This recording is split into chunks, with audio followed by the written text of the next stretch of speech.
Hi, everyone. Steve Adubato. We kick off the program with Amy Panitch, who's the principal of Park Elementary School. It is part of our series, Urban Education That Works. Amy, how you doing? Doing very well, thank you. Tell everyone where our Park Elementary School is. Park is located in the North Ward of Newark, My right home. by the park. Beautiful I was, view of the cherry I blossom. was at Ridge Street School back in the day, a great school then and a great school now. Yes, we're right near there. Yeah, let me ask you this. This is, again, part of our Education at Work series. What about Park Elementary School? I mean, you have 21 years experience. You come to the school. It's your first year as principal. It's got this great reputation. Students are doing better than students everywhere else, recognized as one of the highest performing public schools in the state of New Jersey, thrives on high achievement, teacher support, and professional growth. Why the heck are you doing so well? So so this is my first year as principal at Park. However, it's my ninth year as an administrator. I have been in Newark for the past, as you mentioned, 21 years. So a lot of the work that I was doing, my previous school was also in the North Ward at Franklin Elementary School. So a lot of the work I worked closely with the former principal, Mrs. Debes, of Park, and a lot of the work we did was the same. And currently, a lot of the work that's happening at Park and that has happened at Park is being done throughout the whole of Newark to try to increase the achievement everywhere based on many of the practices that have been occurring at Park.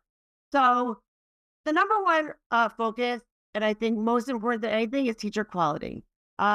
We have to make sure, because students come to us with different challenges.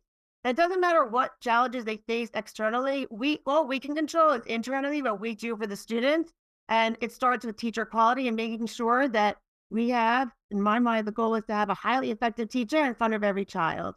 And a lot of the work that we do is consistently focused on growing teacher practices to ensure that that is happening.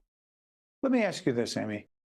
We've had your superintendent on who's talked about this, and we talked about standardized tests and where Newark students perform on those tests. And he said, look, it's more complicated than that. But what would you say to those who just spout out statistics and say, see, too many kids in Newark are not reading at grade level, and that shows that there's a serious problem, which it's significant, it matters.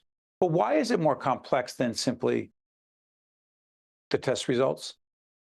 Well, the state test is one data point. And yes, we could look at third grade test scores, which I know is all the talk about it. But when you break it down, and to me, data can be looked at as, we can say this many students are not reading, or we could use the data to dive deeply into it and determine where students are doing well and where we should focus our instruction to improve student achievement.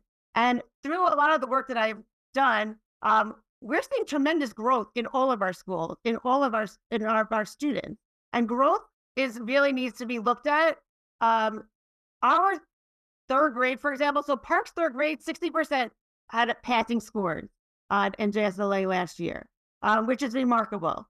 Another 10% were they were very close to passing, just not there. So to me, what I do as an instructional leader is to take a look at those scores and dive deeply into it to say, what can we do to support those students, and why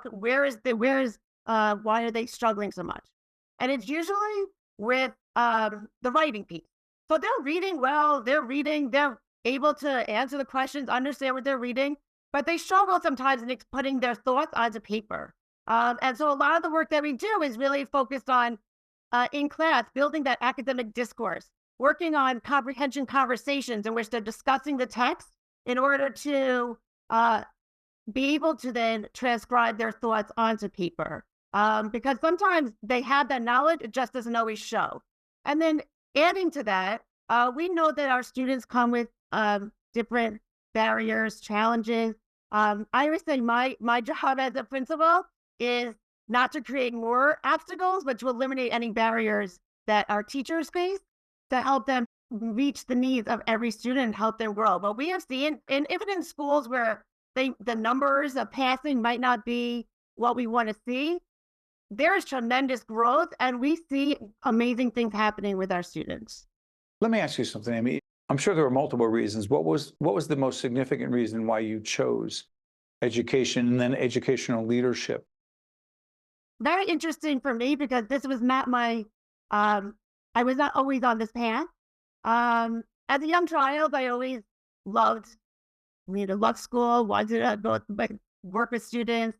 But as I grew up, went through high school, I went to University of Pennsylvania for undergrad with Wharton, and I was just very focused on the business side of things because I felt like that was the path I was kind of moving towards.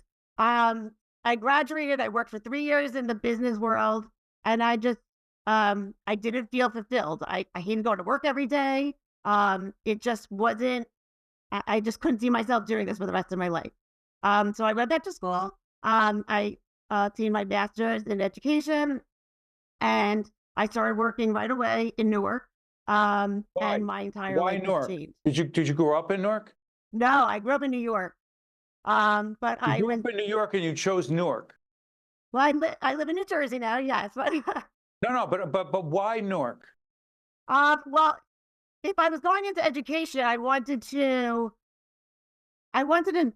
be meaningful. I wanted to be that person who, I know it sounds cliche, right? But I wanted to make a difference in people's lives. Doesn't sound like a cliche. I wanted to be that person that helped students who didn't maybe have opportunities in their life. I wanted to provide them with those opportunities. That's powerful. And so I worked, and it changed my life. And then once I was at Franklin, the leaders that I had there continued to always believe in me and saw leadership within me. And then I was always approached for the next step. So I became an instructional coach. I became a vice principal, a principal. And because of all the people, the leaders that helped me grow, my approach to leadership is the same, in which I have the mindset of empowering teachers and trying to grow my teachers to become leaders themselves. And that was also tapping in and leveraging our teachers to do that and giving them a voice is really, that's how we grow more leaders within the district. Amy, keep doing what you're doing at Park Elementary School to you and your colleagues and all those in our public schools, particularly in urban communities that are working every day to try to make a difference. Well done. Amy Panitch, thank you so much. Appreciate you joining us. Thank you. Thank you for having me. You got it. Stay with us. We'll be right back. One-on-One with Steve Adubato is a production of the Caucus Educational Corporation. Funding has been provided by New Jersey Children's Foundation, Valley Bank, Bergen New Bridge Medical Center, Seton Hall University, Horizon Blue Cross Blue Shield of New Jersey, PSEG Foundation, New Jersey Sharing Network, Johnson & Johnson, and by the Adler Aphasia Center. Promotional support provided by NJ.com and by New Jersey Monthly. At the New Jersey Children's Foundation, we believe all children should have access to a high-quality public education regardless of where they live. We believe schools should place students on paths to success, and we invest in schools and educators who are meeting those needs. Whatever your seat on the bus, student, parent, teacher, business leader, you have a role in our mission. In Newark, district and charter schools show great education is possible. We're working to unite people across the city and state to provide students with the schools they deserve.